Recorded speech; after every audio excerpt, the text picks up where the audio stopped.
Bismillahirrahmanirrahim. Assalamualaikum warahmatullahi wabarakatuh. Tabe Bu, izin memperkenalkan diri. Nama saya Nadifa Rentiati dengan NIM C0112511057 dari kelas B. Pada kesempatan kali ini, saya akan mempresentasikan hasil dari artikel ilmiah saya yang berjudul Hubungan antara sifat introvert dan kadar kortisol sebagai indikator respon stres. Tinjauan dasar psikoneuroimunologi. Jadi terdapat 3 rumusan masalah yang menjadi fokus pada kajian ini. Yang pertama yaitu terkait dengan bagaimana karakter sifat introvert memengaruhi persepsi dan respon individu terhadap stres. Yang kedua, kita akan mengkaji peran sentral hormon kortisol sebagai indikator biologis utama dalam respon stres. Kemudian yang ketiga, bagaimana hubungan teoritis antara sifat introvert dan kadar kortisol jika dilihat dari perspektif psikoneuroimunologi. Adapun yang menjadi tujuan dari penulisan artikel ini yaitu untuk menguraikan faktor-faktor resiko yang berkontribusi terhadap peningkatan kadar kortisol pada individu introvert, kemudian untuk menelaah mekanisme biologis di balik respon stres dalam kerangka psikoneuroimunologi secara detail, dan yang terakhir yaitu untuk mengevaluasi implikasi klinis dari temuan teoritis ini sehingga potensi strategi intervensi yang personal. Melangkah ke bagian latar belakang, jadi stres awalnya adalah respon adaptif, namun berubah menjadi maladaptif jika tidak dikelola dengan efektif. Aspek stres ini melibatkan jalur neuroendokrin yang menghubungkan otak dan sistem imun yang kita pelajari melalui psikoneuroimunologi atau kita singkat biasanya dengan PNI. Sifat introvert seperti yang kita ketahui ditandai dengan sensitivitas yang tinggi terhadap stimulasi sosial dan kebutuhan untuk lingkungan yang tenang demi memulihkan energi. Kortisol adalah indikator biologis utama yang mencerminkan aktivitas aksis hipotalamus pituitari adrenal atau biasa disingkat dengan aksis HPA yang merupakan alur atau poros dari stres.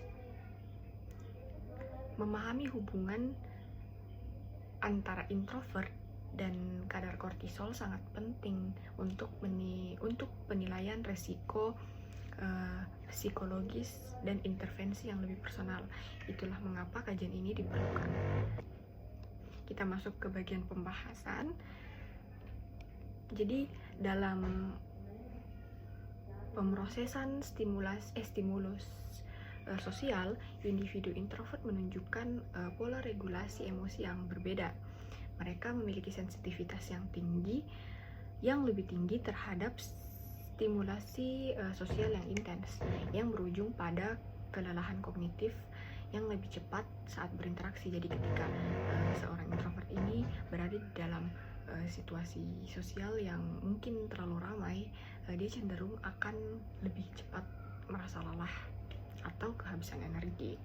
Hal ini didukung oleh aktivitas saraf yang dominan pada area seperti korteks prefrontal medial dan bagian amigdala ketika introvert berada di situasi yang dianggap tidak nyaman. Secara fisiologis, kecenderungan overstimulation ini menunjukkan bahwa sifat introvert berhubungan dengan tingkat stres ringan hingga berat, terutama dalam konteks sosial yang menuntut, yang berpotensi meningkatkan aktivitas dari poros stres itu atau aksis HPA. Kemudian, kortisol adalah hormon utama dalam respon stres yang adaptif. Kadarnya meningkat tajam pada stres yang akut untuk mempertahankan homeostasis tubuh. Namun, peningkatan kortisol yang berkepanjangan atau kronis dapat menyebabkan disfungsi dari regulasi aksis HPA tadi.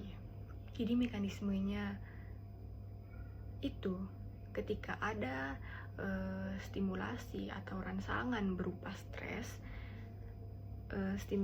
sinyal tersebut memicu hipotalamus itu melepaskan CRH atau cortico releasing hormone yang kemudian menstimulasi bagian dari hipofisis untuk memproduksi ACTH, di mana ACTH ini akan menjadi stimulan untuk korteks adrenal sehingga menghasilkan kortisol.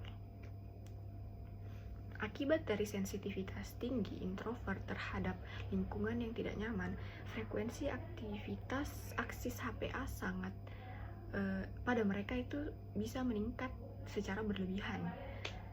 Bahkan pada kondisi yang tidak dianggap stres berat bagi orang-orang yang ekstrovert, hal ini justru bisa dianggap sebagai tekanan bagi seorang introvert.